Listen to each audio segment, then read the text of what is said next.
11th class. Good morning students. बेटा आज हम हमारा चैप्टर नंबर 2C स्टार्ट करने जा रहे हैं, जो कि क्या है, वेक्टर्स। बेटा इस चैप्टर से पहले अगर आप लोगों ने बेटा नोट्स कंप्लीट नहीं किए हैं, बेटा सर्कमस्टांसिस कोई भी हो, भी घर पे कोई काम हो गया बेटा, या कहीं चले गए थे ऐसा कुछ बेटा, तो भाई मेरे को ज़रूर से ज़रूर इन्फॉर्म करो कि सर ये हमारा होमवर्क है जो कि अभी पेंडिंग है। बेटा इससे यह होगा कि भाई देखो ये सारे चैप्टर बेटा इंटर रिलेटेड चल रहे हैं। अगर आपने कोई एक चैप्टर या एक टॉपिक भी मिस कर दिया तो बेटा जो आगे आने वाले टॉपिक हैं उनमें 101% आपको प्रॉब्लम क्रिएट होगी। तो बेटा इन्फॉर्म कर देना, अगर कोई भी स्टूडेंट भाई साथ नहीं कर पा रहा है तो भाई ज़रूर से ज़रूर इन्फॉर्म करें। तो चलो बेटा स्टार्ट करते हैं चैप्टर 2C बेटा, वेक्टर बेटा। तो भाई सबसे पहले तो बेटा वेक्टर की ही बात करते हैं। वेक्टर होते क्या है? तो बेटा वेक्टर्स वो क्वांटिटी होती हैं, क्या होती है बेटा, क्वांटिटीज होती हैं जो क्या करती हैं आपकी, वो क्वांटिटीज होती हैं जिनके पास बेटा नंबर 1 मैग्नीट्यूड हो। क्या बेटा? मैग्नीट्यूड हो।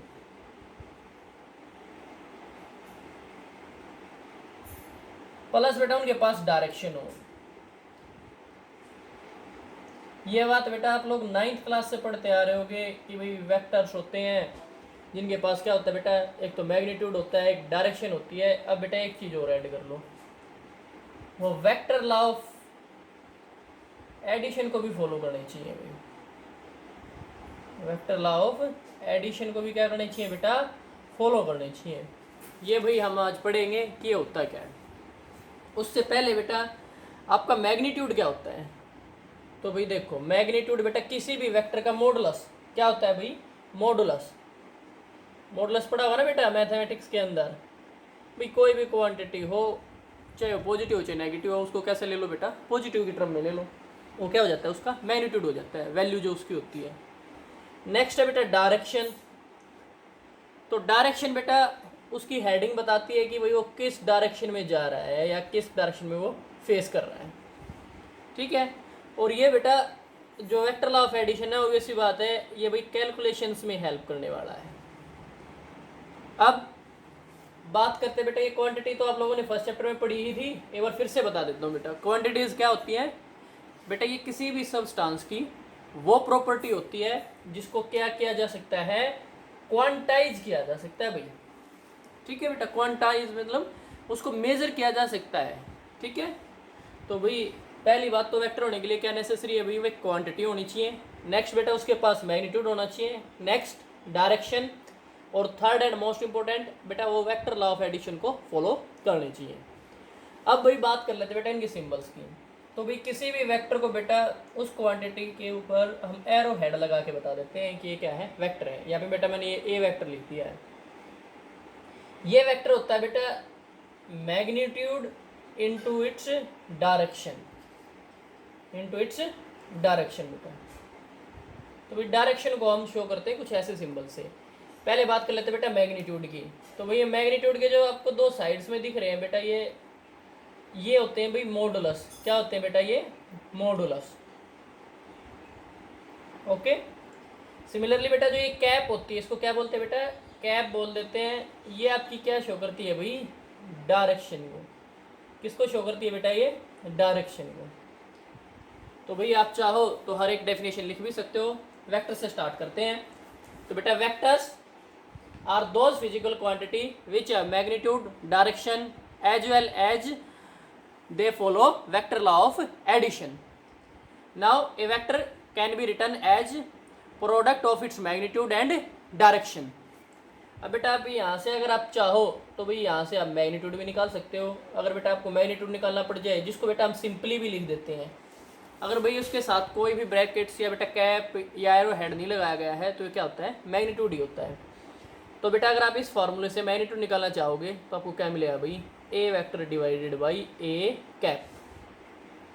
सिमिलरली बेटा आप डायरेक्शन भी निकाल सकते हो किसी वेक्टर की। भाई 3 क्वांटिटीज़ हैं, कोई भी अगर एक गिवन ना हो तो आप उसको फाइंड आउट कर सकते हो, अगर 2 गिवन हो तो भाई ये था बेटा आपका स्टार्टअप। तो भाई अब हम बात करने वाले हैं बेटा वेक्टर्स के टाइप की।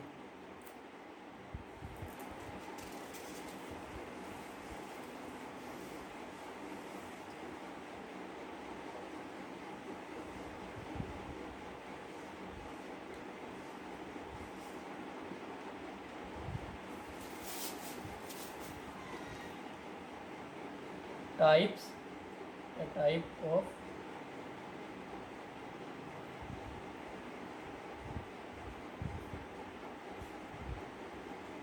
भाई वेक्टर्स के बेटा वैसे तो बहुत सारे टाइप होते हैं, लेकिन हम यहाँ पे कुछ पर्टिकुलर को ही स्टडी करने वाले हैं। जैसे कि भाई फर्स्ट से ही स्टार्ट कर लेते हैं हम। तो बेटा फर्स्ट हमारा जो वेक्टर का टाइप आता है वो आता है बेटा मॉडुलस, या हम बोल सकते हैं मैग्नीट्यूड, या मॉडुलस वेक्टर लिख लो बेटा। इसको आपकी मर्जी है भाई, आप किसी भी इसको मॉडुलस भी बोल सकते हो या मैग्नीट्यूड भी बोल सकते हो। लेकिन बेटा जब वेक्टर में डिफाइन करने की बात आए कि भाई इसका टाइप क्या है, तो हम उसको बेटा मॉडुलस वेक्टर ही बोल देते हैं। ठीक है भाई। तो मॉडुलस वेक्टर बेटा आप लोग ऑलरेडी स्टडी कर चुके थे। क्या था भाई? Modulus of A is equal to A vector divided by its cap. ये कहाँ से आया था भाई? एक वेक्टर आपका क्या होता है भाई? उसका magnitude into its direction. Next type का वेक्टर देखो भाई, नेक्स्ट टाइप के वेक्टर को बेटा हम यूनिट वेक्टर भी बोल देते हैं या फिर हम डायरेक्शन वेक्टर भी बोल देते हैं, आपकी मर्जी है। तो यहाँ पे हम लिख देते हैं बेटा यूनिट वेक्टर। क्या बेटा? Unit vector. यूनिट वेक्टर क्या होते हैं भाई? भाई कैप जो निकालते हो आप, ए कैप किसके इक्वल आती है बेटा? वो ए वेक्टर डिवाइडेड बाई ए का मैग्नीट्यूड। ये आपका क्या होता है बेटा? Unit vector. ये किसके बारे में बताता है बेटा? डायरेक्शन के बारे में बताता है। नेक्स्ट बेटा थर्ड टाइप का वेक्टर। थर्ड टाइप बेटा हम स्टडी करने वाले हैं इक्वल वेक्टर। नाम से ही पता चल रहा है बेटा, जो वेक्टर क्या हो? इक्वल हो। किस किस चीज़ में इक्वल हो बेटा? मैग्नीट्यूड प्लस डायरेक्शन, दोनों में क्या हो बेटा? वो इक्वल हो। ऐसे केस में हम दोनों वेक्टर्स को क्या बोल देते हैं कि वो क्या है बेटा? इक्वल वेक्टर है।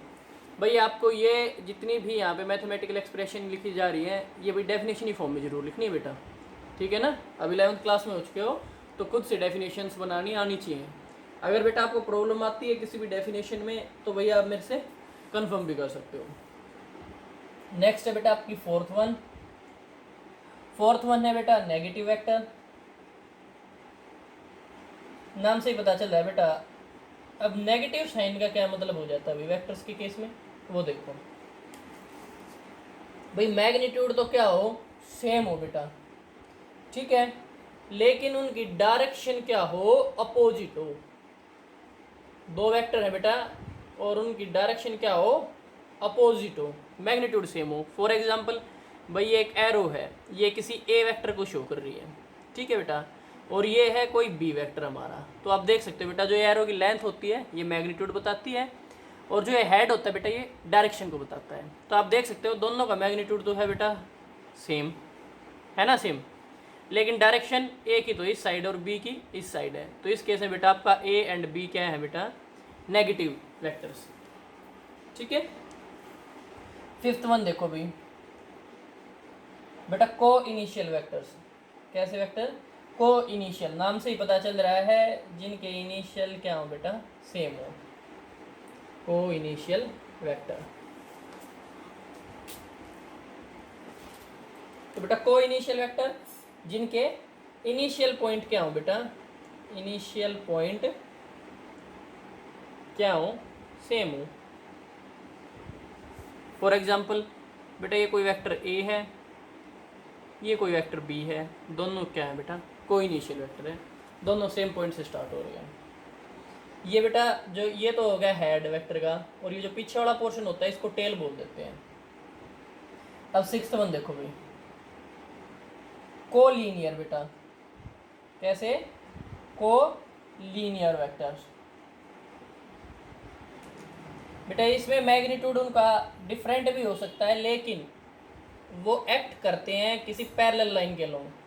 क्या करते हैं बेटा? एक्ट करते हैं किसी पैरेलल लाइन के लोग। या हम बोल सकते हैं बेटा ये वेक्टर सेम डायरेक्शन में पॉइंट कर रहे होते हैं, या सेम डायरेक्शन की और क्या कर रहे होते हैं बेटा? हेडिंग कर रहे होते हैं। तो देखो फॉर एग्जांपल भाई एक वेक्टर ये है ए, ये वेक्टर बी है। आप देख सकते हो ए एंड बी इक्वल नहीं है, हो सकता है ए एंड बी इक्वल भी हो, लेकिन ये बेटा नेसेसरी कंडीशन क्या है बेटा कोलिनियर के लिए, कि वो सेम डायरेक्शन में पॉइंट कर रहे होंगे। ओके, और एक दूसरे क्या हो, पैरेलल हो। ये जरूरी है भाई वो कि एक दूसरे क्या हो बेटा, पैरेलल हो। क्यों? क्योंकि देखो एक पॉइंट ये है, तो भाई ये लो, ये ए वेक्टर है और ये क्या है, बी वेक्टर है। दोनों बेटा सेम पॉइंट की तरफ क्या कर रहे हैं, पॉइंट कर रहे हैं। लेकिन आप देख सकते हो ए एंड बी क्या नहीं है, एक दूसरे के पैरेलल नहीं है, तो ये क्या नहीं है बेटा, कोलिनियर नहीं है। तो कोलिनियर के लिए बेटा नेसेसरी कंडीशन क्या है, वो एक्ट करने चाहिए किसके लोन, पैरेलल लाइन के लोन। नेक्स्ट डेफिनेशन बेटा कोप्लेनर, नाम से ही पता चल रहा है जो बेटा जिनका प्लेन क्या हो, सेम हो, वो प्लेनर। अब कोप्लेनर वेक्टर कौन से होते हैं बेटा, जो सेम प्लेन में एक्ट करें, एक्ट इन सेम प्लेन। भाई इस व्हाइट बोर्ड में बेटा कितने भी वेक्टर ड्रा कर लो, ये सारे के सारे जितने भी अभी तक हमने ड्रा किए सारे क्या है बेटा, कोप्लेनर वेक्टर्स हैं। ठीक है, नेक्स्ट टाइप का वेक्टर देखो भाई, लोकलाइज्ड वेक्टर। बेटा ये बेटा सबसे इंपॉर्टेंट आ जाते हैं क्योंकि यही हम आगे यूज करने वाले हैं। लोकलाइज्ड वेक्टर्स में इनके साथ वेक्टर जरूर ऐड कर लेना। ये क्या है बेटा, लोकलाइज्ड वेक्टर। बेटा इनका इनिशियल पॉइंट फिक्स होता है, इनका क्या होता है बेटा, इनिशियल पॉइंट फिक्स होता है, इनिशियल पॉइंट फिक्स होता है भाई। इसी वजह से बेटा इनको हम फिक्स्ड वेक्टर भी बोल देते हैं। कैसे वेक्टर भी बोल देते हैं भाई, fixed vector. Okay, for example बेटा ये कोई वेक्टर है ए, इसको हम फिक्स्ड वेक्टर या फिर लोकलाइज वेक्टर कह सकते हैं जब हम इसको मूव ना कर पाए, ये सिर्फ यही रहे। नेक्स्ट बेटा आपका नेक्स्ट आता है ninth, which is non localized, non localized vector. Non localize vector कौन से होते हैं बेटा, जिनका इनिशियल पॉइंट फिक्स ना हो। ठीक है, इनिशियल पॉइंट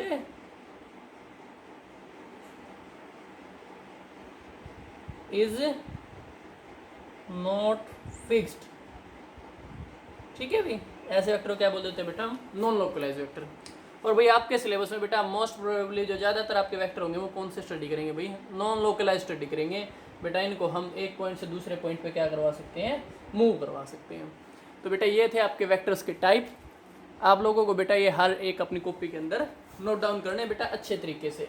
हर एक के साथ बेटा एक डायग्राम जरूर ड्रा कर लेना, जिससे आपको बाद में कोई थ्योरी ना पढ़नी पड़े, सिर्फ डायग्राम देख के ही पता चल जाए कि भाई हाँ ये होता है और ये बड़ा वेक्टर ऐसा होता है।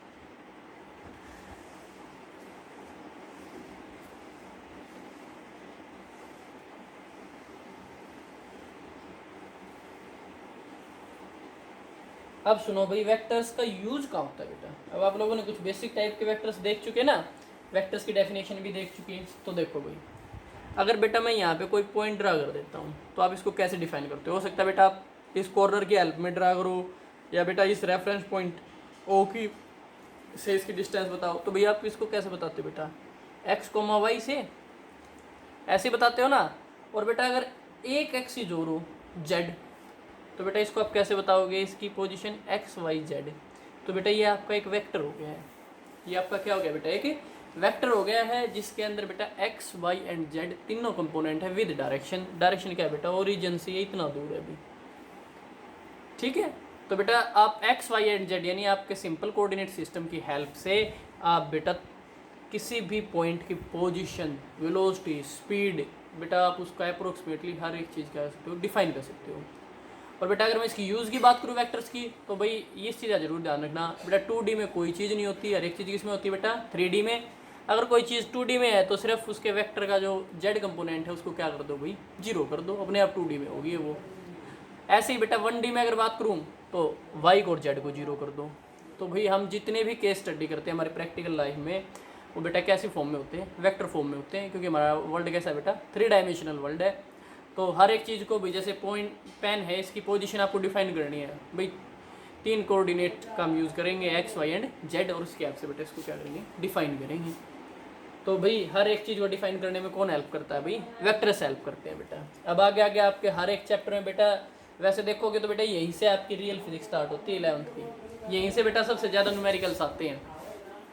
वेक्टर्स बेटा जब तक पीछा नहीं छोड़ेंगे जब तक आप फिजिक्स पढ़ोगे तब तक, ठीक है भाई। तो बेटर है बेटा इनको एक बार में ही अच्छे से अंडरस्टैंड कर लो। नेक्स्ट टाइप के वेक्टर बेटा बात कर लेते हैं हम position vector and displacement vectors की, ठीक है। डिस्टेंस का कोई वेक्टर ही नहीं होता भाई, तो चलो डिफाइन करते हैं भाई। ये कोई पॉइंट है ए और ये कोई पॉइंट है बेटा बी। चलो भाई इनके लिए है ना पहले तो हम पोजीशन वेक्टर्स की बात करते हैं। तो बेटा यहाँ से यहाँ तक की जो डिस्टेंस ये क्या है, ए का पोजीशन वेक्टर, और ये क्या है बेटा बी का पोजीशन वेक्टर। अब ए और बी के बीच में जो ये पॉइंट है बेटा ये क्या है आपका डिस्प्लेसमेंट वेक्टर। ये क्या है बेटा डिस्प्लेसमेंट वेक्टर। और ये दो क्या है भाई बेटा, ये दो हैं आपके पोजीशन वेक्टर। क्या है बेटा पोजीशन वेक्टर। चलो इनको डिफाइन करना और सीखते हैं भाई कैसे डिफाइन करते हैं बेटा। तो भाई देखो अगर मैं ओ से ए यानी पोजीशन वेक्टर को डिफाइन करने की कोशिश करता हूँ, वेक्टर है तो बेटा वेक्टर का साइन आ जाएगा। तो अब इसको कैसे डिफाइन करोगे भाई, मैग्नीट्यूड। भाई देखो ए पॉइंट को डिफाइन करना बेटा, मैं अगर ध्यान से देखोगे तो बेटा ए को डिफाइन करने के लिए आप क्या यूज करोगे भाई, ए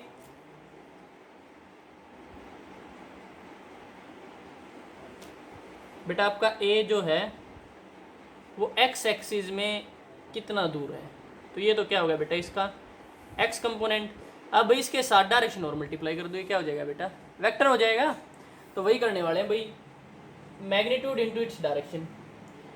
एक्स के अलोंग जो डायरेक्शन होती है बेटा वो होती है आई, वाई के अलोंग जो हम डायरेक्शन लेते हैं बेटा वो लेते हैं जे, और जेड के अलोंग जो डायरेक्शन लेते हैं बेटा वो लेते हैं के। इन शॉर्ट बेटा एक्स वाई और जेड के अलोंग आपके यूनिट वेक्टर्स क्या होते हैं, आई जे एंड के कैप। ये आपके क्या होते हैं बेटा यूनिट वेक्टर होते हैं। भाई हमने स्टैंडर्ड डिफाइन कर लिया बेटा, जैसे एक्स वाई जेड हम कोऑर्डिनेट सिस्टम में ऑलरेडी लेते हैं, ऐसे ही बेटा हमने इनके अलोंग जो यूनिट वेक्टर थे उनको भी स्टैंडर्डाइज ले लिया है, और इनका नाम बेटा हमेशा आई जे एंड के ही रहेगा, कैप लगानी मत भूल जाना। और प्लस बेटा वाई का कंपोनेंट और ऐड करो। अब भाई वाई का कंपोनेंट क्या हो जाएगा बेटा वाई जे कैप। ये रहा भाई वाई, ये आपका क्या है बेटा यहाँ से लेके यहाँ तक का वाई, इसको बेटा जे कैप से मल्टीप्लाई कर दो, ये आपके पास क्या आ जाएगा वाई के अलोंग वेक्टर आ जाएगा। तो ये तो आपने क्या डिफाइन कर दिया बेटा पोजीशन वेक्टर, ठीक है। आप लिख भी सकते हो position vector of an object at an instant is a vector drawn from origin to that point. Okay बेटा, पोजीशन वेक्टर क्या है भाई, ओरिजिन से लेके उस पॉइंट तक ड्रा एक वेक्टर है बस, ठीक है। अब भाई वेक्टर है तो बेटा डायरेक्शन भी ड्रा करनी पड़ेगी। तो भाई ओ टू ए जो हमारा पोजीशन वेक्टर उसकी डायरेक्शन ओ टू ए है, ओ से ए की साइड। सिमिलरली बेटा ओ से बी की साइड है, ठीक है भाई। अब बेटा नेक्स्ट बात कर लेते हैं हम हमारे डिस्प्लेसमेंट वेक्टर की। ये तो था आपका बेटा पोजीशन वेक्टर, क्या था भाई पोजीशन वेक्टर। नेक्स्ट बात कर लेते हैं बेटा डिस्प्लेसमेंट वेक्टर की, displacement vector.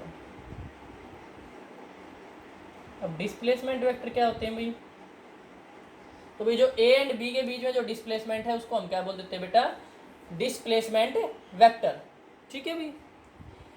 In short displacement vector is that vector which tell how much and in which direction an object has change its position. अब देख सकते हो बेटा ए से बी पे कोई ऑब्जेक्ट गया है, ए से बी, तो एरो हेड किसकी साइड आएगा बेटा ए से बी की साइड, ठीक है। कोई ऑब्जेक्ट था जो ए से किसकी साइड गया बेटा बी की साइड, तो ये लो डिस्प्लेसमेंट वेक्टर पे भी हमने क्या लगा दिया बेटा एरो लगा दिया। तो भाई डिस्प्लेसमेंट वेक्टर बेटा ये बताता है कि किसी ऑब्जेक्ट की पोजीशन में कितना चेंज हुआ है और किस डायरेक्शन में हुआ है। लिखते कैसे बेटा, देखो ओ ए आप लिख चुके थे, ओ बी भी लिख लो बेटा एक बार। ओ बी क्या हो जाएगा भाई, इसके पोजीशन हम मान लेते हैं एक्स डैश प्लस आई कैप प्लस वाई डैश जे कैप। डायरेक्शन चेंज नहीं होती भाई, डायरेक्शन हमेशा आई एंड जे रहेंगी, लेकिन मैग्नीट्यूड क्या हो जाते हैं चेंज हो जाते हैं। आप देख सकते हो ये यहाँ से ए से बी तक का आपका क्या हो जाएगा भाई, एक्स पे डैश हो जाएगा बेटा ये वाला, ठीक है। अब भाई डिस्प्लेसमेंट निकालनी बेटा। डिस्प्लेसमेंट कैसे निकालोगे भाई, ए टू बी, डिस्प्लेसमेंट कहाँ से कहाँ निकालनी है बेटा, ए टू बी। तो निकालोगे कैसे भाई, फाइनल पोजीशन माइनस इनिशियल, ऐसे ही मेजर करते हो ना डिस्टेंस को या डिस्प्लेसमेंट को। देखो आपके पास एक स्केल है अभी, ठीक है, यहाँ से 0 है, ये 1 है, ये 2, ये 3 और ये 4, ठीक है।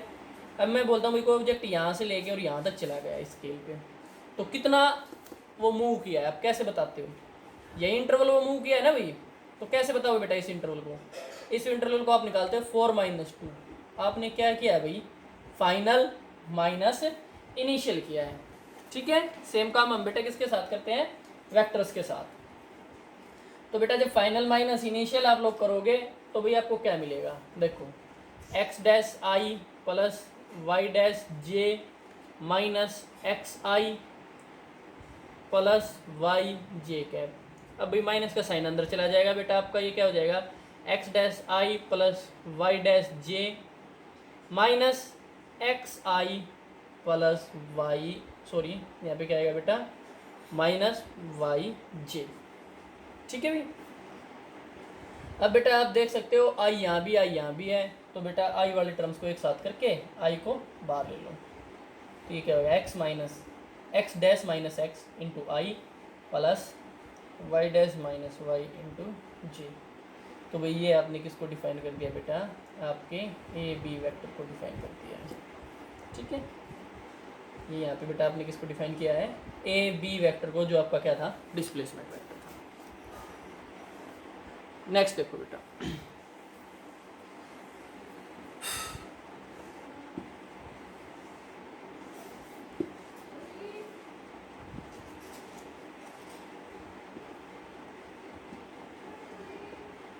अब बेटा हम बात करते हैं वेक्टर एडिशन की भी। वेक्टर एडिशन से पहले बेटा रिजोल्यूशन ऑफ वेक्टर होते हैं, तो रिजोल्यूशन ऑफ वेक्टर, बेटा वेक्टर्स को रिजोल्व कैसे करते हैं, देखो भाई ये कोई कोऑर्डिनेट सिस्टम ड्रा कर लेते हैं हम,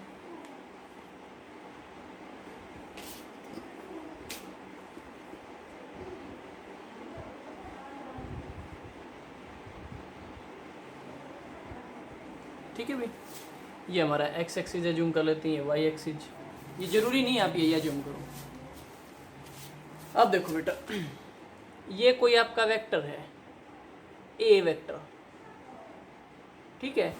अब भैया ना तो एक्स एक्सिस का लूँगा बेटा, ना वाई एक्सिस का लूँगा, और हम क्या चाहते हैं कि हमारी सारी चीज़ें बेटा कैसी फॉर्म में हो, स्टैंडर्ड फॉर्म में हो बेटा। हमेशा हम यही चाहेंगे कि बेटा हमारी जितनी भी क्वांटिटीज़ हैं वो कैसी फॉर्म में हो बेटा, मोस्ट प्रोबेबली स्टैंडर्डाइज फॉर्म में हो। अगर नहीं है तो उनको बेटा स्टैंडर्डाइज फॉर्म में हम क्या करते हैं, लेके आते हैं। तो अब देखो भाई हमें किसी न किसी तरह इस वेक्टर को बेटा दो कंपोनेंट में ब्रेक डाउन करना पड़ेगा। एक तो किस में अलोंग होगा बेटा, एक्स के अलोंग, ठीक है, और एक किसके अलोंग होगा बेटा, वाई के अलोंग, ठीक है भाई। अब बेटा ध्यान से देख सकते हो, अगर भाई यहाँ पे कोई थर्ड वेक्टर आपका ऐसे रखा हुआ है, ये कोई बेटा पॉइंट है, अगर मैं इन दोनों को इक्वली अमाउंट में खींचता हूँ तो ये क्या हो सकता है बेटा, उस कॉर्नर की तरफ जाएगा। एक बार फिर से देख सकते हो बेटा, ये कोई ऑब्जेक्ट है भाई, अब मैं क्या करता हूँ, इसको दोनों साइड से ना इक्वली खींचता हूँ, तो क्या होता है बेटा, ये कैसे मूव करता है, उस कॉर्नर की साइड। तो बेटा सेम केस हमारे वेक्टर के साथ है। हमारा वेक्टर ए जो वेक्टर है वो ना एक्स में ना वाई में, लेकिन बेटा हम इनको एक्स एंड वाई के लोग क्या कर सकते हैं, रिजोल्व कर सकते हैं। तो भाई चलो रिजोल्व करते हैं बेटा। भाई यहाँ पे एक ट्रायंगल का फॉर्मेशन कर लो बेटा, अगर ये एंगल थीटा है तो, ये एंगल अगर क्या है, थीटा है तो। अब भाई आप लोगों को अच्छे से पता है भाई इस ट्रायंगल के अंदर अगर आप ये बेस निकालना चाहोगे, ये क्या है बेटा आपका बेस, और ये क्या है बेटा आपका परपेंडिकुलर। तो भाई अगर आप बेस निकालना चाहोगे तो आपको यहाँ से आपके जो बेस की वैल्यू है, बेस की वैल्यू है वो क्या मिलेगी बेटा, A vector cos of theta. अगर किसी को ये समझ में ना आया हो तो बेटा इसको दूसरे तरीके से भी लिख सकते हो, भाई इस ट्रायंगल के अंदर से कोस थीटा निकालो बेटा। देखो मैं इसी स्टेप को ब्रेक डाउन करके लिख देता हूँ, कोस थीटा। कोस थीटा क्या होता है बेटा आपका, बेटा cos, sorry B divided by A vector. ठीक है, ओके बेटा। नेक्स्ट भी कोस थीटा क्या होता है बेटा आपका बेस पाई हाइपोटेन्यूज। नेक्स्ट निकालते हैं भाई। अब बात कर लूँ मैं इस ट्रायंगल की या इस कंपोनेंट की बेटा, ये वाला कंपोनेंट बेटा किसके इक्वल है, इसके इक्वल है ना। इसको हम एग्जैक्टली हाइट में ड्रा कर लेते हैं भाई, एक सेकंड, ये लो भी। ठीक है, तो आप देख सकते हो बेटा आपका जो ये वाला वेक्टर है वो किसके इक्वल है, इसके इक्वल है। इस पॉइंट के ट्रायंगल्स के नाम दे लेते हैं बेटा ओ ए बी, ठीक है, और इसको दे लेते हैं बेटा सी, ओ टू सी। तो आपको बेटा इस ट्रायंगल में दिख रहा है कि ओ टू सी किसके इक्वल है भाई, ए टू बी के इक्वल है बेटा। ओ टू सी आपका किसके इक्वल है भाई, ए टू बी। यानी अगर हम इस ट्रायंगल में ए बी निकाल लें तो आपके पास क्या आ जाएगा भाई, ओ सी आ जाएगा। ठीक है, तो भाई चलो निकालते हैं इस ट्रायंगल से। तो भाई अगर आप निकालोगे तो आपको जो ए बी है वो मिलेगा बेटा A vector sine of theta. अगर किसी को डायरेक्ट लिखने नहीं आते हो तो बेटा साइन थीटा निकाल लो इस ट्रायंगल से। क्या निकाल लो, साइन थीटा। साइन थीटा क्या हो जाएगा भाई आपका, A B perpendicular divided by बेटा हाइपोटेन्यूज। ठीक है भाई, तो बेटा यहाँ से आपने जो आपका वेक्टर था उसको दो वेक्टर्स के अंदर रिजोल्व कर दिया है। एक तो क्या आया है आपका एक्स एक्सिस अलोंग जो आया है बेटा वो आया आपका A vector cos of theta, और जो बेटा वाई के अलोंग आया है वो आपका आया है ए वेक्टर साइन ऑफ थीटा। तो बेटा आप ऐसे किसी भी वेक्टर को क्या कर सकते हो, ब्रेक डाउन कर सकते हो दो वेक्टर्स के अंदर, जो आपके किस किस के अलोंग हो जाएंगे बेटा, किसी कोऑर्डिनेट सिस्टम के एक्स एंड वाई कंपोनेंट के अलोंग हो जाएंगे। ठीक है भाई, अच्छा बेटा यहाँ से एक दो बातें जरूर याद रखनी है। यहाँ पे जो हमारा ओ सी था वो कैसा वेक्टर था बेटा, नॉन लोकलाइज्ड, यानी आपने उसको यहाँ से उठा के यहाँ क्या कर दिया है, रख दिया है, तो कैसा वेक्टर हो गया बेटा, नॉन लोकलाइज्ड हो गया है। तभी आपका ओ सी किसके इक्वल हुआ है भाई, ए बी के इक्वल हुआ है। इसके अलावा बेटा अब आप डायरेक्ट याद भी रख सकते हो कि भाई वेक्टर के जिस कंपोनेंट के साथ थीटा एंगल हो उसके साथ क्या आता है बेटा कोस, और जिसके साथ बेटा थीटा एंगल ना हो उसके साथ क्या आता है साइन। तो भैया डायरेक्ट याद रख लो बेटा अभी यहाँ से कि जिस किसी भी एक्सिस के साथ आपका थीटा आता है वहाँ पे क्या आएगा, वो वेक्टर इनटू उसका कोसाइन एंगल। और बेटा सिमिलरली आपका जिसके अलोंग थीटा नहीं है उसके अलोंग क्या आएगा बेटा, साइन ऑफ थीटा। चलो भाई अब बेटा नेक्स्ट हमारा आ जाता है कि भाई वेक्टर्स को ऐड कैसे करते हैं। तो बेटा आपका जो फर्स्ट मेथड है वो है triangle law of vector addition. तो चलो भाई स्टार्ट करते हैं बेटा। नेक्स्ट जो हमारा टॉपिक है वो है बेटा ट्रायंगल्स लॉ ऑफ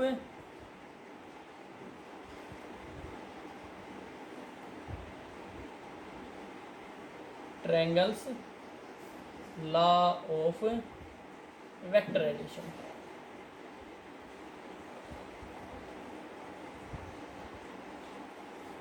तो क्या होता है बेटा, अब भाई वेक्टर्स हैं तो बेटा ये सिंपली ऐड नहीं होते, खासकर जब बेटा आपको इनका रिजल्टेंट निकालना हो। तो देखते हैं भाई कैसे निकालते हैं। बेटा ये एक वेक्टर है ए, ये क्या है भाई, कोई भी वेक्टर ए है, ठीक है।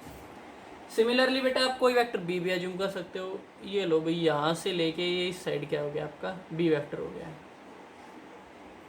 अब बेटा आप लोगों को बताना है कि भाई जब ए और बी को ऐड किया जाता है, ऐड करने का मतलब यहाँ पे क्या बेटा, आप ऐसे एज्यूम कर सकते हो भाई एक फोर्स तो इस डायरेक्शन में लग रही है और एक फोर्स बेटा इस डायरेक्शन में लग रही है। तो आपको बताना है कि भाई नेट फोर्स किस डायरेक्शन में लगेगी इस पार्टिकल पे। तो देखो भाई इस चीज़ को हम बोल देते हैं बेटा रिजल्टेंट। क्या बोल देते हैं भाई, रिजल्टेंट। रिजल्टेंट बेटा क्या होता है, वो किन्हीं भी वेक्टर्स का क्या देता है हमें, कंबाइंड इफेक्ट देता है भाई। ठीक है, अब भाई इस रिजल्टेंट को लिख लेते हैं हम बेटा आर वेक्टर से। तो भाई हमें निकालना बेटा ये आर वेक्टर। अब बेटा आपको कहीं दिख रहा है कि आप किसी तरीके से इस आर वेक्टर को निकाल सकते हो। ऑब्वियस सी बात है बेटा, कुछ स्टूडेंट को यहाँ पे पाइथागोरस लगती हुई दिखाई दे रही होगी। बस एक छोटी सी कमी है वो ये कि भाई राइट एंगल नहीं बन रही है। तो चलो बेटा इसको राइट एंगल ट्रायंगल बना लेते हैं और सोल्व करते हैं। तो बेटा राइट एंगल ट्रायंगल बनाने के लिए मैंने इस आर्म को तो ऐसे एक्सटेंड कर दिया और इसको ऐसे। ठीक है भाई, अब बेटा इस डायग्राम को मैं एक बार थोड़ा सा बड़ा बना लेता हूँ जिससे हमें रिजोल्व करने में ईजी हो जाएगा। देखो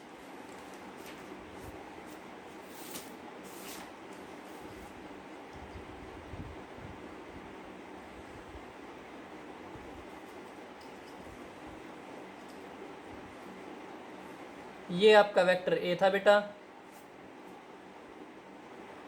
ये क्या था भाई, वेक्टर ए बेटा, और ये आपका क्या है भाई, वेक्टर बी, और यहाँ पे बेटा आप लोगों का क्या था, रिजल्टेंट आर वेक्टर।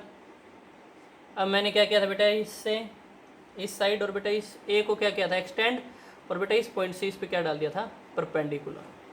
ठीक है भाई। अब अगर मैं बोल लूँ कि भाई ए और बी जो हमारा वेक्टर है उनके बीच में एंगल है बेटा थीटा, क्या है, थीटा।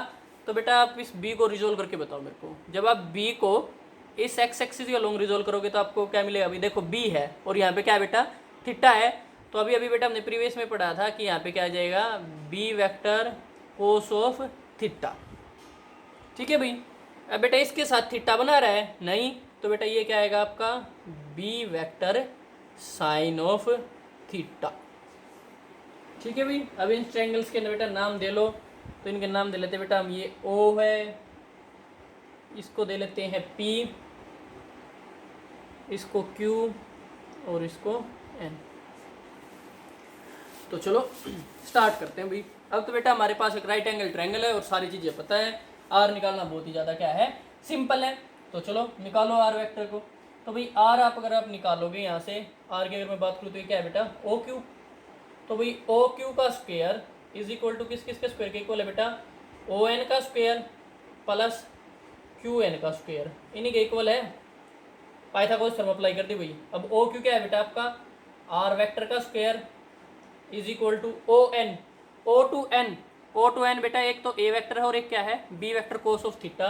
लिख दो दो, इसको हम बेटा एक बार लिख भी दिखा देते हैं, O P vector plus P N vector plus Q N vector.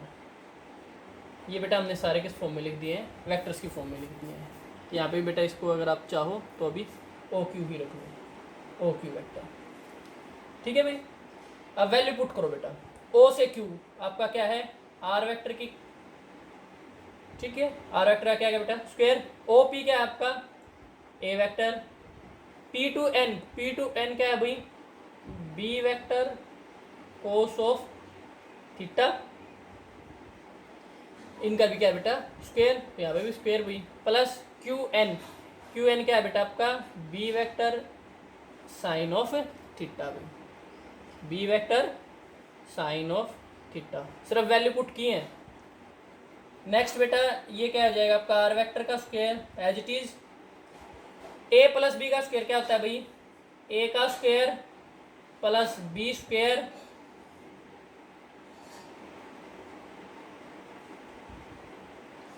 Plus 2ab,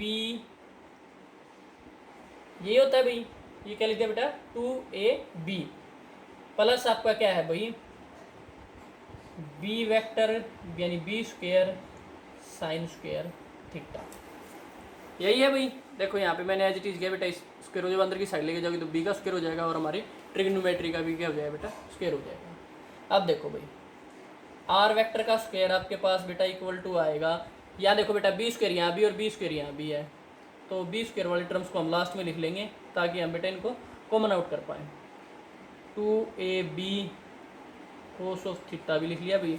अब बी स्क्वायर वाली टर्म्स में बेटा हमने बी स्क्वायर को क्या ले लिया बेटा, कॉमन ले लिया है। बी स्क्वायर वाली टर्म कौन कौन सी बेटा, एक तो ये है और एक ये है, दोनों से बी स्क्वायर को जब आप कॉमन लोगे तो आपके पास क्या आएगा, O square theta plus sine square theta. और भाई ये आप लोगों ने बेटा 10th क्लास में अच्छे से पढ़ा होगा कि ये क्या हो जाएगा आपका, ए स्क्वायर प्लस बेटा cos square theta plus sine square theta 1, तो मैंने इस बी स्क्वायर को आगे लिख दिया है, plus 2ab cos of theta. ये आपका क्या आ गया बेटा, आर वेक्टर का स्क्वायर। अगर आप यहाँ से आर वेक्टर भी लिख के दिखाना चाहो तो बेटा लिख के दिखा सकते हो, ये क्या आ जाएगा आपका under root of A square plus B square plus 2ab cos of theta. ये आपका क्या आ चुका है बेटा, आर वेक्टर आ चुका है भाई। अब बचता है बेटा डायरेक्शन। तो भाई डायरेक्शन देखो बेटा, इसकी डायरेक्शन कैसे निकालोगे, तो भाई हम एज्यूम कर लेते हैं कि ये ए वेक्टर के साथ बीटा एंगल बना रहा है।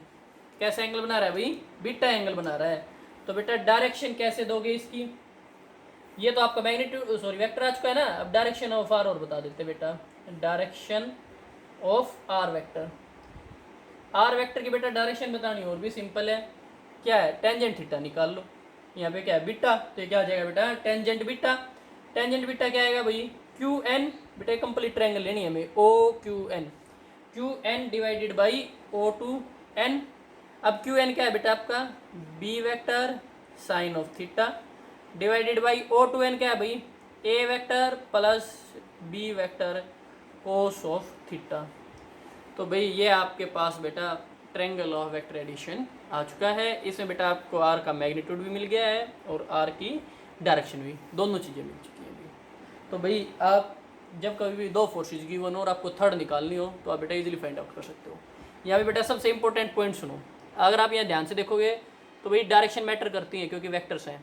तो बेटा ए वेक्टर और बी वेक्टर तो बेटा सेम साइक्लिक ऑर्डर में है, आप देख सकते हो कैसे ऑर्डर में, ये बेटा एंटी क्लॉकवाइज ना, जबकि आर क्या है बेटा अपोजिट डायरेक्शन में। देखो ये दो तो हैं ऐसे और आपका आर है ऐसे, अपोजिट हो गया ना, तो बेटा हम रिजल्टेंट को हमेशा अपोजिट में ही निकालेंगे। ठीक है भाई, अगर बेटा आपके पास दो वेक्टर गिवन हो जाएं, फॉर एग्जांपल ये वेक्टर ए हो जाए और यहाँ पे वेक्टर बी हो जाए, और बेटा एक वेक्टर आप लोगों को ये बोल दिया जाए कि भाई ये आर वेक्टर है, रिजल्टेंट वेक्टर है, तो बेटा इस केस में ध्यान आपको ये रखना है कि बी एंड आर तो आपके ए और बी की तरह होंगे यहाँ पे, जैसे ए और बी थे हमारे, और बेटा ए किसकी तरह निकलेगा, रिजल्टेंट की तरह। ठीक है भाई, तो हमेशा जो अपोजिट ऑर्डर में होता है बेटा उसको क्या किया जाता है, निकाला जाता है। यहाँ पे बेटा ए है, यहाँ पे क्या है, आर है, तो इस चीज़ का ध्यान रखना भाई, जो अपोजिट ऑर्डर में है उसको क्या करेंगे हम एज ए रिजल्टेंट सोल्व करेंगे भाई।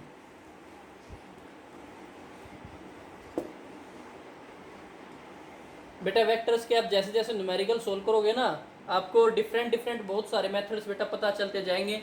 मेथड्स क्या बेटा, चीज़ वही है लेकिन हम उसको बेटा घुमा फिरा के यूज़ करेंगे बार बार। ठीक है भाई, अब बेटा इसके बाद एक लॉ और आ जाता है जिसको हम बोल देते हैं parallelogram law of vector addition. Parallelogram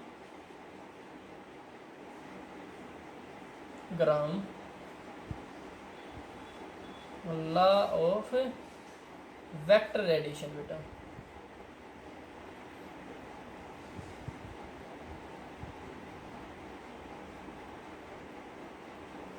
अब भाई जरूरी नहीं है हमेशा आपके वेक्टर कैसे गिवन हो बेटा, एक ट्रायंगल की फॉर्म में गिवन हो, ये तो जरूरी नहीं है ना, लेकिन भाई हम उनको दोबारा से ट्रायंगल बना भी सकते हैं। तो चलो भाई एक बार देखते हैं कैसा केस हो। अगर बेटा एक वेक्टर आपको ऐसे गिवन हो भाई, ये कोई वेक्टर है और एक वेक्टर बेटा आपके पास ये है, एक वेक्टर बेटा आपके पास ये है, ठीक है, ये आपका ये वेक्टर है। अब भाई आपको बोल दिया जाए कि भाई इनकी फोर्स निकालो, इसको बेटा और थोड़ा सा टेढ़ा बना लेते हैं हम, ये आपका बी वेक्टर है। अब बोल दिया जाए कि भाई इनका रिजल्टेंट निकालो, तो बेटा आप देखो आपके यहाँ पे तो बेटा आप रिजल्टेंट को यहाँ पे ड्रा करोगे और भाई वही आपका ट्रायंगल आपका क्या हो जाएगा बेटा, थोड़ा सा कॉम्प्लिकेटेड हो जाएगा। तो भाई इसको सिंप्लीफाई करना बेटा बहुत ही ज़्यादा ईजी है। पहले तो बेटा ये बताओ मेरे को रिजल्टेंट किस डायरेक्शन में आएगा। भाई रिजल्टेंट ए एंड बी, बेटा अगर यहाँ पे ये पेन रखा हुआ है और मैं इस पेन को ये लगा लो, ये दो बेटा स्ट्रिंग है, इनके ऐसे खींचता हूँ तो किस डायरेक्शन में जाता है बेटा, इसी डायरेक्शन में मूव करेगा ना, तो आपका रिजल्टेंट तो आएगा भाई ये। ठीक है, अब भाई इस रिजल्टेंट को बेटा फाइंड आउट करते हैं कैसे निकलेगा भैया।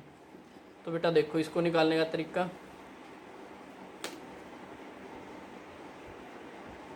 इसको बेटा फॉर्म करके एक पैरेललोग्राम बना लो। क्या बना लो बेटा, एक पैरेललोग्राम। ठीक है भाई,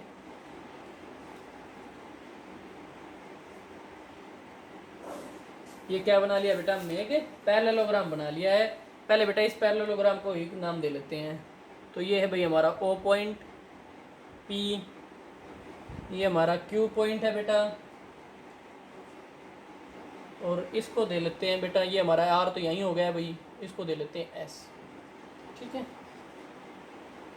ये पॉइंट क्या है बेटा, एस पॉइंट हमारा। अब भाई सिमिलर फॉर्मेशन करो, यहाँ से भाई आपको क्या बनाना है बेटा, एक ट्रायंगल बना लो, ये लो भाई। अब इस ट्रायंगल में बेटा अगर आप ध्यान से देखोगे तो ये देखो, ये वाली आर्म और ये वाली आर्म क्या है बेटा, पैरेललोग्राम की अपोजिट साइड है, और कौन सी साइड है बेटा, ये पैरेलल साइड, और ये क्या होती है बेटा, इक्वल होती है।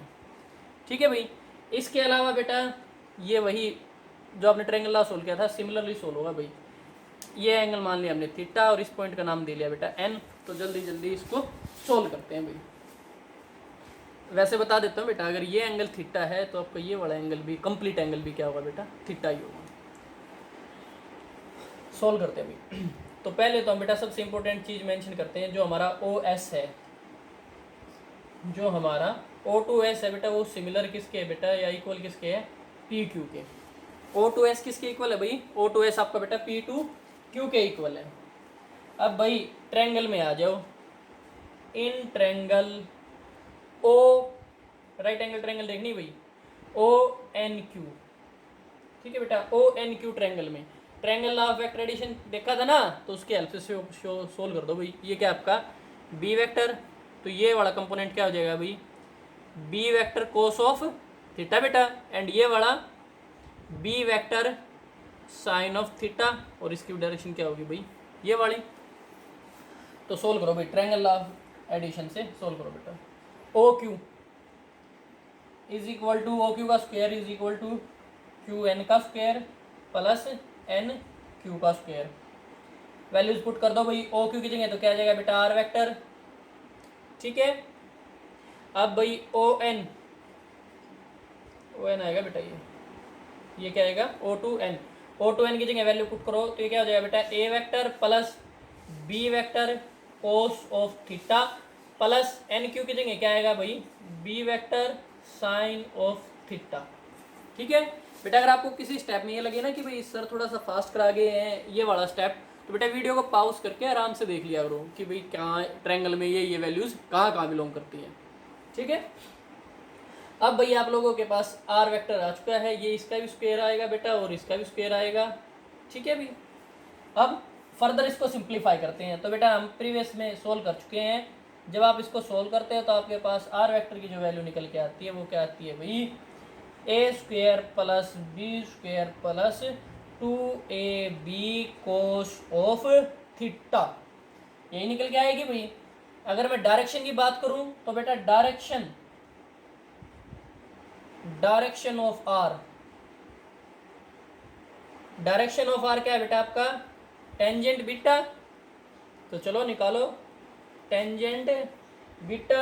ये भी बेटा प्रीवियस की तरह ही क्या आएगी यहाँ पे, Q to N divided by O Q या ओ टू एन बाई बेटा परपेंडिकुलर डिवाइडेड बाई बेस, ठीक है। वैल्यू पुट कर दो तो ये क्या हो जाएगी बेटा, B sine theta, B vector sine theta divided by A plus B cos of theta. यहाँ पे भी वेक्टर के साइन बेटा हर जगह लगाने हैं, कहीं अगर छूट जाए तो बेटा खुद से फिल कर लेने। एक बार जरूर इस टाइप के बेटा आर्टिकल्स को सोल्व करने के बाद एक बार जरूर रिकैप देखा करो कि भाई क्या हमने हर जगह वेक्टर के साइन यूज किए हैं। तो बेटा ये आपके पास क्या आ चुकी है, डायरेक्शन आ चुकी है भाई, ठीक है। अब भाई अगर आप इससे अगर आप देखना चाहो इसको बेटा रिजल्टेंट को मैं यहाँ लिख ही देता हूँ। चलो कुछ और एक दो एक्स्ट्रा पैरामीटर और निकाल लेते हैं। ये आएगा आपका A vector square plus B vector का square plus 2a vector B vector cos of theta. तो भाई हम रिजल्टेंट एंड क्या निकाल चुके हैं भाई, direction of our resultant using parallelogram law of vector addition. तो भाई पैरेललोग्राम और triangle law of vector addition में बेटा बस इतना डिफरेंस है, पैरेललोग्राम में हमें इस OS को इस PQ के इक्वल बनाया था using parallel side of parallelogram, ठीक है। अब भाई इस रिजल्टेंट से जो हमारा क्या आया था भाई, R vector is equal to A vector का स्क्वायर प्लस बी वेक्टर का स्क्वायर प्लस 2ab, यहाँ पे भी vector sine cos of theta. इससे बेटा अगर आप कोस ऑफ थीटा निकालोगे तो आपको क्या मिलेगा भाई, कोस ऑफ थीटा अगर बेटा यहाँ से निकालोगे तो हमें मिल जाएगा R square minus A square minus B square divided by 2ab। इसको बोल देते हैं बेटा हम law of cosine, law of cosines, ठीक है भाई। ये बेटा वेक्टर एडिशन में हमें हेल्प करता है अननोन पैरामीटर फाइंड आउट करने में, या कोस थीटा ही लगा लो बेटा, उसको क्या करता है, हेल्प करता है फाइंड आउट करने में। नेक्स्ट है बेटा हम इसी में लॉ ऑफ साइन और कर लेते हैं भाई, लॉ ऑफ साइंस। तो बेटा लॉ ऑफ साइंस को निकालने के लिए देखो भाई हमें चाहिए साइन थीटा, और वो भी O Q and N triangle में। अब भाई इस ट्रायंगल में बेटा आप आर के साथ नहीं निकाल पाओगे, तो नहीं निकाल पाओगे बेटा तो साइन थीटा, तो हम क्या कर लेते हैं भाई, एक परपेंडिकुलर ड्रा कर लेते हैं बेटा। ये क्या किया हमने, एक परपेंडिकुलर ड्रा किया है और इस पॉइंट का नाम दे दिया भाई एम। इसके अलावा बेटा इस एंगल को हम बता देते हैं कि भाई ये क्या है, बीटा है। ट्रायंगल नाम में भी एज्यूम किया था ना बेटा, ये बीटा एंगल, ये आपका क्या है भाई, बीटा एंगल है बेटा। टेंजेंट थीटा निकाला बेटा, जब यहाँ पे बीटा नहीं लिखा हुआ था तो भाई इसको ऑटो फिल कर लिया और बेटा ऐसी ऐसी चीज़ों को। तो भाई चलो इसको भी सोल्व करते हैं। तो बेटा पहले हम एक ट्रायंगल लेते हैं, ट्रायंगल ओ क्यू एन। बेटा ओ क्यू एन ये कंप्लीट ट्रायंगल ली है भाई। तो ओ क्यू एन में बेटा अगर आप ओ एन निकालते हो, क्यू एन निकाल लो बेटा, आपकी मर्जी है। तो हम यहाँ से निकाल लेते हैं बेटा क्यू एन, इससे सिंप्लीफाई हो जाएगा। आपका क्यू एन किसके इक्वल है बेटा, क्यू टू एन। बेटा ट्रायंगल्स का जरूर ध्यान रखना है, आपकी ट्रायंगल है ओ क्यू एन।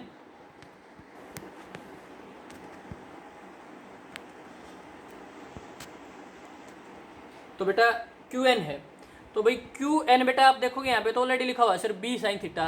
नहीं भाई, अब हमें सारी चीज़ें किसकी फॉर्म में रिजोल्व करनी है बेटा, आर वेक्टर की फॉर्म में रिजोल्व करनी है। तो भाई आर वेक्टर की फॉर्म में अगर आप इसको रिजोल्व करोगे बेटा क्यू एन को, तो कैसे निकालोगे भाई, बेटा आप ओ क्यू एन ट्रायंगल से साइन ऑफ थीटा की फॉर्म में लिख लो। तो ये आ जाएगा भाई आपके पास क्यू एन है ना भाई, तो ये आएगा बेटा आर साइन बीटा। अगर किसी स्टूडेंट को बेटा इसमें डाउट हो तो भाई साइन बीटा निकाल के देख लेना इस ट्रायंगल से। क्या निकाल के देख लेना बेटा, साइन ऑफ बीटा। जब साइन ऑफ बीटा निकालोगे तो आपको क्या मिलेगा भाई, Q N divided by O Q. तो बेटा ये टर्म्स हर जगह नहीं लिखूंगा भाई मैं, ट्रिग्नोमेट्री रेशियो बेटा कहीं भी अगर मैं ऐसे लिख देता हूँ तो आप खुद से उसको निकाल के देख सकते हो, ठीक है। अब नेक्स्ट बात कर लेते हैं बेटा ट्रायंगल पी क्यू एन की। ट्रायंगल पी क्यू एन ये वाली बेटा, ये छोटी वाली ट्रायंगल जिसमें थीटा एंगल है। तो बेटा इससे अगर आप क्यू एन निकालोगे तो आपके पास क्या आएगा भाई, वो बी साइन ऑफ थीटा, यही आएगा। तो भाई देख लो हमने ये वाली जो हमारी आर्म थी क्यू एम, इसको किससे लेट कर दिया बेटा, आर से लेट कर दिया है दोनों इक्वेशन से। इन दोनों इक्वेशन से बेटा क्या आया आपके पास, R sine beta is equal to B sine of theta, ठीक है ना। अगर आप यहाँ से इसको और भी सिंप्लीफाई करके लिखना चाहो तो बेटा लिख सकते हो। ये आपके पास क्या आ जाएगा, R divided by sine theta is equal to B divided by sine beta. इसको हम क्या बोल देते हैं बेटा, लॉ ऑफ साइन। अब भाई आर और बी में तो रिलेशन आ चुका है, ए के साथ भी निकाल सकते हो। ए के साथ निकालना ना ये वाला, तो आप इसमें बेटा दो ट्रायंगल एज्यूम कर लो। कौन कौन सी, तो भाई देखो फर्स्ट ट्रायंगल तो एज्यूम कर लो बेटा O R P, and next वाली एज्यूम कर लेना बेटा आर पी क्यू। मैं डायरेक्ट लिख के दिखा देता हूँ दोनों से, ठीक है। पी एम दोनों में क्या है बेटा, ये पी एम है ना इस वाली ट्रायंगल में और बेटा इस वाली ट्रायंगल में, दोनों में पी एन कॉमन है, तो दोनों से पी एम निकाल लो। तो पी एम एक ट्रायंगल से तो आएगा बेटा ए साइन बीटा, ठीक है। और बेटा इस अबाव वाली ट्रायंगल में देखो पी आर क्यू में, पी आर क्यू में बेटा यहाँ पे कोई एंगल नहीं है, तो हमें यहाँ पे एज्यूम कर लेते हैं कि ये एंगल है आपका अल्फा, ठीक है। यहाँ पे एंगल नहीं था, इस वजह से बेटा क्या किया है, एज्यूम किया है। अगर बेटा पी आर क्यू से अगर निकालोगे तो आपके पास क्या आएगा, ये बी साइन अल्फा। अगर आप यहाँ से रेशियो निकालोगे तो भाई आपको रेशियो किस किस के बीच मिल जाएगी बेटा, A divided by sine alpha is equal to B divided by sine beta. अब भाई इन दो इक्वेशन को बेटा ध्यान से देखो, B divided by sine theta R by sine theta बराबर है B divided by sine theta A by sine alpha बराबर है। दोनों को एक साथ लिख दो तो भाई हम लिख सकते हैं कि R by sine of theta is equal to A by sine of alpha is equal to B divided by sine of beta. तो भाई ये आपके पास लॉ ऑफ साइंस आ चुका है। भाई इन स्टेप्स को बेटा खुद से जरूर सोल्व करना है, ट्रायंगल्स का जरूर ध्यान रखना है। जैसे कि भाई लॉ ऑफ साइंस में अगर आपको ट्रायंगल लेनी है तो बेटा लॉ ऑफ साइन है ना, तो एक बार तो ऐसी ट्रायंगल लेनी है जिससे बी में और किस में रिलेशन आ जाए बेटा, आर में। और एक बार ट्रायंगल ऐसी लेनी है कि भाई जिसमें आर में और ए में क्या आ जाए, आपका रिलेशन आ जाए। हम बोल सकते हैं बेटा आर ए और बी में तीनों में म्यूचुअल रिलेशन चाहिए, ऐसी ट्रायंगल्स बनानी है। तो आर और बी का निकाल लो, फिर बेटा नेक्स्ट आपकी चॉइस है आर ए का निकालो या आर बी का निकाल लो, ठीक है बेटा। Thank you.